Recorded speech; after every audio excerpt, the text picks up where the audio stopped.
What happens when a young film student's gritty prison thriller suddenly lands in the hands of an international action star and gets picked up by a collapsing studio? The script was raw, the budget was tight, and the film somehow made money, despite almost falling through the cracks. So how did this wild project even get made? Well, this is the story of Death Warrant. We want to send you undercover into Harrison as a prisoner. Van Damme is Burke. You're not gonna last too long. It's the threat. Before it became a cult favorite among action junkies, it was just a student screenplay. A young David S. Goyer, still studying at USC, penned a gritty prison thriller called Dusted. It was the second script he'd ever written, and the first one he sold. That first sale would eventually lead to his first produced feature film. The man who bought it was Mark DeSalle, the producer who'd already helped launch Jean-Claude Van Damme's career with Bloodsport and Kickboxer. DeSalle saw something in Goyer's script and developed it as a vehicle for Van Damme. When it came time to choose a director, Deran Serafian was given his shot. Serafian recalled that it was Van Damme who put his name forward. The actor had seen his low-budget movie, To Die For, and convinced the studio that Serafian was the right fit. As for the budget, the official figure was reported at around $6 million. Serafian, however, remembered it differently, saying it was between $1 and $4 million and that the higher figure was embellished to help with foreign sales. The film's score was composed by Gary Chang, who had already built a reputation for tense, atmospheric music. His work blended electronic textures with darker orchestral tones, designed to heighten the claustrophobic mood of the prison setting. While not as widely remembered as the film's action, Chang's score gave the story an extra layer of menace and suspense. By 1989, Jean-Claude Van Damme was already a well-known martial arts action star, and now he was set to lead a prison thriller. He played Detective Burke, a Royal Canadian Mountie who was sent to prison to investigate a wave of unexplained inmate deaths.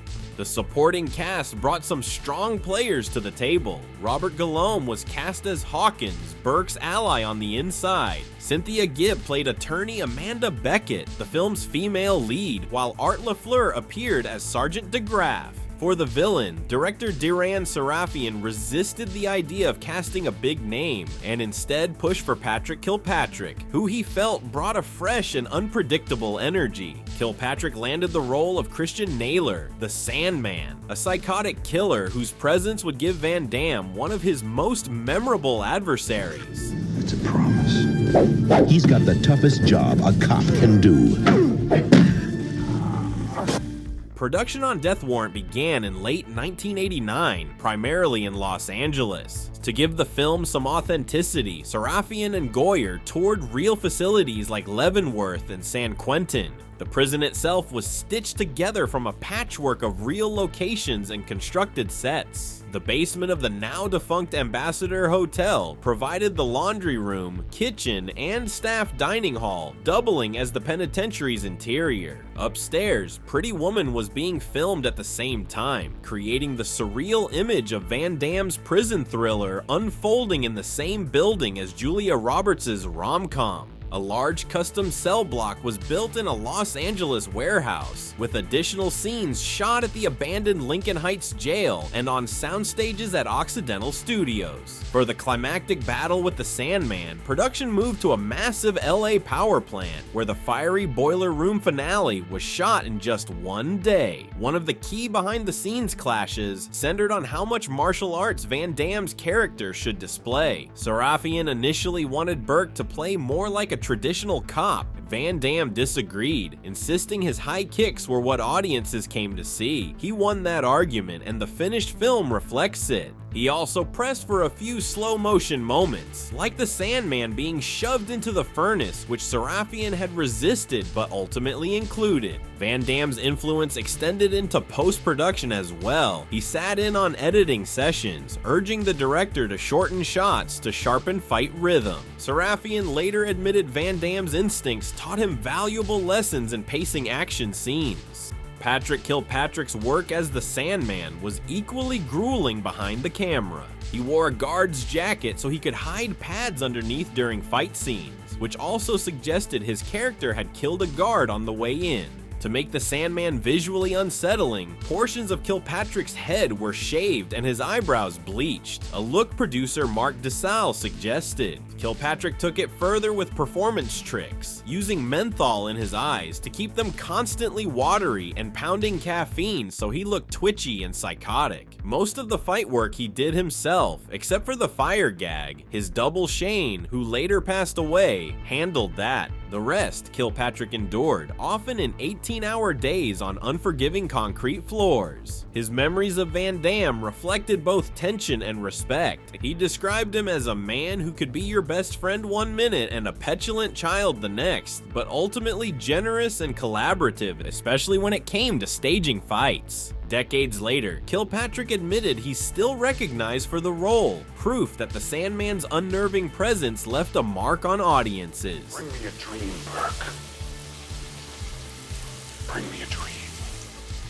Not all behind-the-scenes stories were heavy. Serafian recalled opening Van Damme's briefcase once and finding it filled with pens, joking afterward that the actor must have been collecting them like souvenirs. Serafian also slipped into the film in a quieter way, providing the voice of the police dispatcher heard over the radio in the opening scene. In one chilling piece of history, the scene where Sergeant DeGraff meets his demise moments before he is about to kill in the prison kitchen was filmed in the main kitchen of the Ambassador Hotel. This was the exact location where Senator Robert F. Kennedy was assassinated.